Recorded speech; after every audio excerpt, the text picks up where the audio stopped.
Hi guys, welcome. फिर से स्वागत है सनराइज मेडिसिन में। दोस्तों, आज हम बात करेंगे इस वीडियो में एलर्जिक राइनाइटिस के बारे में बात करेंगे, यानी नाक के अंदर की एलर्जी। ये क्यों हो जाती है, इसका क्या कारण है, हम इसे कैसे बचा सकते हैं और इसमें मोस्ट इम्पोर्टेंट ये है कि हम इसमें क्या एलोपैथिक ट्रीटमेंट दे सकते हैं। ठीक है, तो क्या होता है, मौसम का जैसे बदलाव होता है, मौसम में बदलाव होता है, जैसे चेंज होती है तो कहीं बीमारियां और कहीं इन्फेक्शन का खतरा बढ़ जाता है। इस मौसम में एलर्जी की समस्या भी बहुत ज़्यादा बढ़ जाती है, जैसे आपके खान पान, आपके लाइफ स्टाइल और उसके बाद में आप साफ सफाई का ध्यान नहीं देने के कारण भी ये एलर्जी का खतरा बढ़ जाता है। तो मौसम के बदलाव होने के कारण एलर्जिक राइनाइटिस का खतरा भी बढ़ जाता है। तो दोस्तों, सब कुछ बात करेंगे इस वीडियो में। वीडियो को आपको पूरा देखना है, अंत तक देखना है। चैनल पर नए हैं तो दोस्तों चैनल को सब्सक्राइब कर लीजिए। आप हमारी वीडियो देखते हैं, बहुत अच्छी बात है, लेकिन आप चैनल को सब्सक्राइब नहीं करते तो प्लीज़ चैनल को सब्सक्राइब कर लीजिए। और जानकारी अच्छी लगती है तो और भी लोगों को शेयर करिए। ठीक है, तो समझते हैं आसान भाषा में कि भाई राइनाइटिस एलर्जी क्यों हो जाती है, इसका कारण क्या है। तो देखो क्या होता है, जो आपका राइनाइटिस एलर्जी क्या होता है, एक राइनो जो शब्द होता है मेडिकल भाषा में, हम इसे नोज के लिए ज़्यादा इस्तेमाल करते हैं। ठीक है, यानी नाक के अंदर जो हमारी नाक होती है उसके अंदर क्या होता है, एक तरह की एलर्जी हो जाती है। ठीक है, और उससे क्या होता है, पूरी नाक बंद हो जाती है और सांस लेने में तकलीफ होती है। ठीक है, तो ये नोज होती है हमारी, नोज को बहुत दिक्कत होती है। ठीक है, तो ये क्या होता है, तो दोस्तों क्या होता है, ये जो नाक होती है, नाक के अंदर सेल्स होती है। ठीक है, नाक के अंदर सेल्स होती है और कुछ अंदरूनी एपिथेलियम टिश्यू होती है। एपिथेलियम टिश्यू के अंदर कुछ क्या होता है, मास्ट सेल्स होती है। ये जो सेल्स होती है, कई तरह की सेल्स होती हैं नाक के अंदर। कुछ मास्ट सेल्स होती हैं।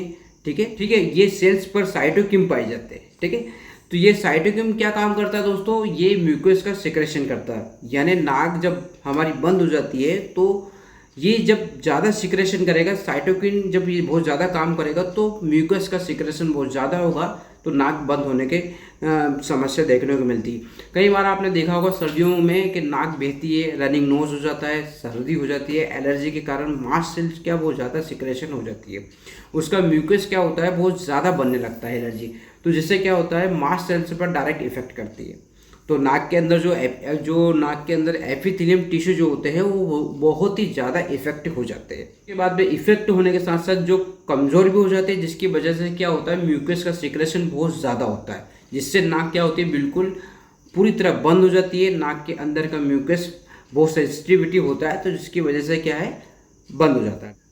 ओके, लेकिन नॉर्मल एलर्जी में क्या होता है दोस्तों, आपको चखत्ते हो जाते हैं, खुजली होने लगती है, बार बार आप खुजा खुजा परेशान हो जाते हैं। लेकिन इस बीमारी में एलर्जी की जो कंडीशन होती है सिर्फ नाक को इफेक्ट करती है।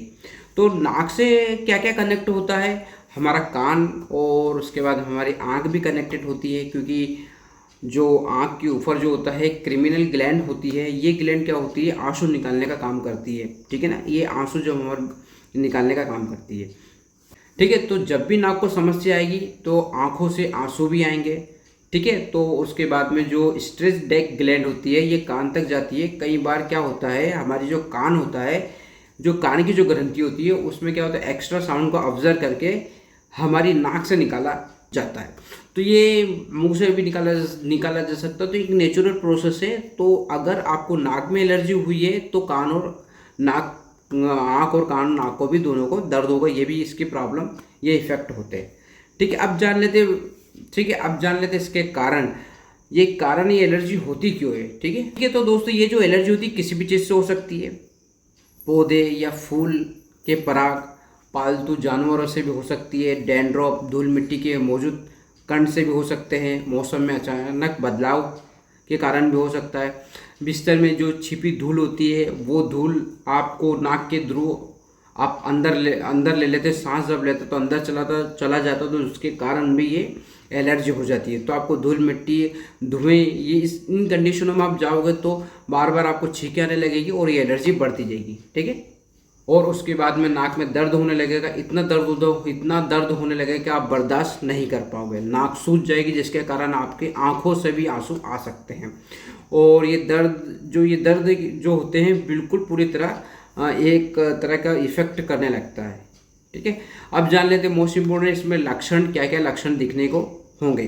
ठीक है, तो पहला लक्षण तो यही है दोस्तों, आपकी जो आंखों में से पानी है निकलना या फिर लाल होना, ये समस्या देखने को मिल सकती है। सांस लेने में दिक्कत आ सकती है, बलगम और गले में खराश जैसा हो सकता है, ठीक है। कान में सीटी जैसी सुनाई दे सकती है, और उसके बाद में नाक में और एलर्जी तो होती है, रनिंग नोज तो होती है, सिर में लगातार दर्द भी हो सकता है, शरीर में कमजोरी भी हो सकती है, और उसके बाद में आपको गले और नाक में आंखों में खुजली भी हो सकती है। ये समस्या आपको देखने को मिल सकती है। ऐसे इस तरह के अगर सिम्टम्स देख रहे हैं तो ये रेनिटाइटिस एलर्जी हो सकती है, ठीक है, ठीक है। तो ये समस्या देखने को मिल सकती है। तो ये समस्या जब किसी व्यक्ति को होती है तो वो समझता है कि नॉर्मली एलर्जी होती है, और नॉर्मली लिवोसिट्रिजिन खा लेते हैं टैबलेट, और सोचते हैं ठीक हो जाती है। वो ठीक तो हो जाती है दोस्तों, लेकिन क्या होता है, प्रॉपर ही वो ठीक नहीं होती, वो फिर उभर कर आती है। तो नॉर्मल सिटीजन से ये ठीक नहीं होता है, इसके प्रॉपर ट्रीटमेंट आपको देना पड़ा, क्योंकि नाक के अंदर जो एपिथेलियल टिश्यू क्या होता है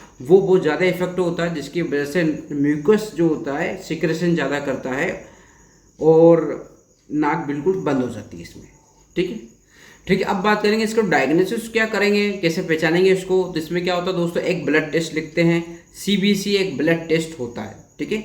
इसमें क्या होता है, सीबीसी जो ब्लड टेस्ट कराते हैं तो इसमें एक मेजरमेंट देखना पड़ता है, इसिनोफिलियस मेजरमेंट देखते हैं। तो स्वाभाविक बात है, अगर बॉडी के अंदर एलर्जी होगी तो इसिनोफिलियस बढ़ जाएगा आपका, ठीक है। तो इसिनोफिलियस देखा जा सकता है। उसके बाद में एक स्किन टेस्ट होता है, ठीक है। उसके बाद में एक स्किन टेस्ट होता है। स्किन टेस्ट क्या होता है, स्किन के ऊपर एक एलर्जी टेस्ट होता है, जिससे ये पता चल सकता है कि कितनी तरह की लेवल की आपका एलर्जी बढ़ रहा है। उसके बाद में एक टेस्ट और होता है दोस्तों, उसके बाद में एक टेस्ट होता है IgE एंटीबॉडीज टेस्ट होता है, ये एलर्जी टेस्ट के लिए किया जाता है। ये टेस्ट जो होता है दोस्तों, IgE टेस्ट जो होता है, ये आपको कितनी लेवल तक की एलर्जी आपकी बॉडी में हुआ है, तो ये टेस्ट से भी पता चल सकता है कि किस तरह की एलर्जी आपको हो रही है। मेन तो टेस्ट होता है आपका एलर्जिक टेस्ट जो होता है आपका ब्लड टेस्ट, सीबीसी टेस्ट में ये देखा जाता है, ठीक है। अब बात करते हैं मोस्ट इम्पोर्टेंट ट्रीटमेंट, इसका क्या इलाज कर सकते हैं हम, इसमें क्या इलाज होगा इसका, ठीक है। एलर्जी रिएक्शन हुआ है तो इसमें जो हिस्टामिन केमिकल जो बनता है, जो ब्लड में आकर जो केमिकल बनने लगता है, तो हिस्टामिन को ब्लॉक करना पड़ेगा। जब हिस्टामिन ब्लॉक हो जाएगा तो एंटी एलर्जिक नहीं होगी, तो एंटी एलर्जिक मेडिसिन दी जाएगी। इसमें मोंटेलोकोस्ट लिवोसिट्रिजिन का कॉम्बिनेशन में दिया जाएगा इसमें, ठीक है। इससे क्या होगा, ये लेने के बाद में आपके जो हिस्टामिन बन रहे हैं, हिस्टामिन को सिक्रेशन ज़्यादा हो रहा तो उसको ब्लॉक कर देगा, और सिक्रेशन अगर ब्लॉक हो जाएगा तो एलर्जी होगी नहीं, खुजली नहीं होगी, और नाक में ये जो साइटोकिन है ये म्यूकोस का सिक्रेशन कम कर देगी, ठीक है। और उसके बाद में कभी कभी क्या होता है, किसी को शिकायत होती है कि भैया ये टेबलेट लेने से, मोंटेलोकोस्ट लिवोसिट्रिजिन लेने से बहुत सारे काफ़ी लोगों को शिकायत होती है कि भाई नींद आने लगती है, तो इसकी जगह हम एक टेबलेट ये दे सकते, ठीक है। तो बिलाइस्टाइन मोंटेलोकोस्ट ये दे सकते हैं। इससे क्या होता है, नींद नहीं आएगी, सेडेटिव नहीं आएगी। तो किसी को प्रॉब्लम होती है लेने पर तो हम इसे दे सकते हैं।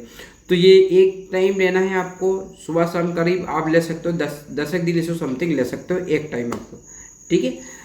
उसके बाद में क्या होता है, नाक में डालने के लिए एक नेजल स्प्रे भी हम इसे इस्तेमाल कर सकते हैं, तभी जाके थोड़ा सा साइटोकिन का सिक्रेशन कम हो जाएगा, ठीक है। तो स्प्रे जो होता है दोस्तों, मेमेटोसोन प्लस एंजुलोस्टिन का कॉम्बिनेशन में ये स्प्रे हम ले सकते हैं, हमारी नाक में इसे लगा के कर सकते हैं। स्टेरॉइड है, ये लोकल स्टेरॉइड है, तो डॉक्टर इसको बहुत आसानी से दे सकते हैं।